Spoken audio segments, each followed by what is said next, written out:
ومولانا محمدا عبده ورسوله صلى الله عليه وعلى آله وأصحابه وسلم.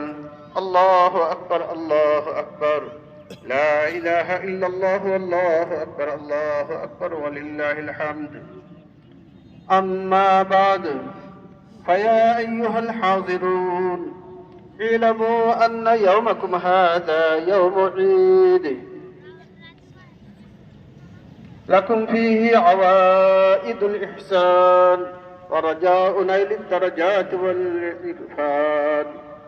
الله أكبر الله أكبر، لا إله إلا الله والله أكبر الله أكبر ولله الحمد. فقد قال رسول الله صلى الله عليه وسلم: إن لكل قوم عيدا وهذا عيدنا. الله أكبر الله أكبر، لا إله إلا الله والله أكبر الله أكبر ولله الحمد.